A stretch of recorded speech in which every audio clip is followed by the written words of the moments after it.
और बेहतर attorney general को भी बुलाया। इलेक्शन कमीशन का कोई मसला नहीं, उसने तो कहा कि मेरे पास ना पैसे हैं, ना फोर्स है, ना माल है, ना इंटीरियर मिनिस्ट्री की इजाज़त है।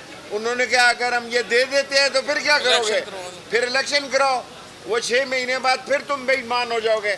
हमारा एक ही मुतालबा है कि इलेक्शन कराया जाए। अच्छा देखिए जी, मैं इसमें एक सेकंड सिर्फ मैं बात जो है वो मुकम्मल कर लूँ।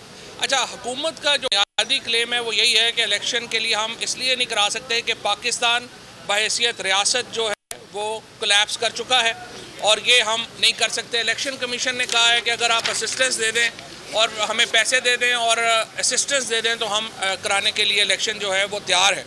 उसके बाद चीफ जस्टिस साहब ने उनसे पूछा कि ये 6 अक्टूबर की आपको 8 अक्टूबर की तारीख आपको किसने दी, कहाँ से ये आपके ऊपर नाजल हुआ कि 8 अक्टूबर को जो है वो हम कर लेंगे। तो इलेक्शन कमीशन के पास कोई जवाब नहीं था, आएँ बाएँ शाएँ वो फलाने ने कर दिया था, फलाने ने कर दिया था। और चीफ साहब ने फिर उसके बाद ऑब्जर्व किया कि आपकी बातों से तो लगता है कि आप 8 अक्टूबर पे भी सर्टन नहीं है, और ये सर्टन नहीं है।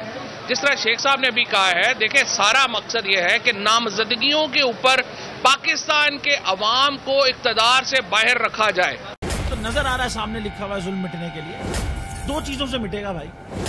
एक, अदल की कुर्सी पे जो लोग बैठते हैं ना वो अदल के हिसाब से फैसले करने लगे। दूसरा, कौम निकल खड़ी हो जुल्म के खिलाफ, तो जुल्म खत्म हो जाएगा। या इन दोनों में से कोई एक चीज हो जाए या दोनों हो जाए। अगर 420 का मुकदमा था, उस वक्त अदलिया में जो लोग बैठे हुए केस देख रहे थे वो पूछते ना यार चीट हुआ कौन है, जब उनको दिखता कोई चीट नहीं हुआ केस खत्म कर देते। तो जालिम जुल्म कर ही नहीं पाता। 9 जजेस ने नोट बिफोर किया मेरे केस को यार, 1.5 साल चला। शख्सी जमानत का केस, सेम केस इस्लामाबाद में कर दिया। एक ही इल्जाम पे 2 केस हो नहीं सकते भाई।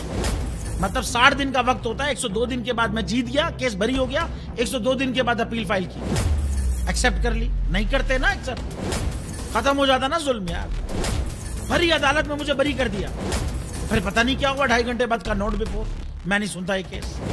खड़े रहते अपने फैसले पे, मिट जाता जुल्म। अल्लाह ताला ने बिठाया इन कुर्सियों पे इनको यार, ये अल्लाह ताला की तरफ से फैसले करने हैं। तो या तो ये फैसले आएंगे, जुल्म मिट जाएगा, या कौम खड़ी हो जाएगी जुल्म के खिलाफ। सुप्रीम कोर्ट के मंसूर अली शाह साहब जस्टिस एक ऑर्डर पास किया उनकी बेंच, और उस ऑर्डर के अंदर उन्होंने बड़ा क्लियर बता दिया कि जी बरियत की जो दरखास्तें हैं वो कब कब लगेंगी। उसमें से एक वजह उन्होंने बताई कि जी जब कोई क्राइम ही ना हुआ हो तो बरी कर दें, ताकि अदालतों पे बोझ ना रहे, वो केसेस चलते ना रहे। सुप्रीम कोर्ट ये मिसालें कब बनाएगा ऐसे लोगों के खिलाफ जो इस तरह की FIR काट रहे हैं, वैसे ऑफिसर्स, और ऐसे लोग जो इस तरह के केसेस को जजेस चला रहे हैं।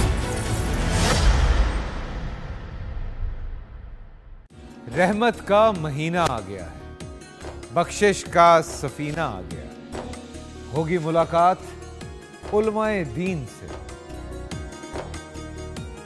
जो देंगे इत्तेहादे बैनुल मसालिकीन का दर्स, जिक्र होगा अंबियाए कराम का। रमजान की स्पेशल ट्रांसमिशन रमजान में।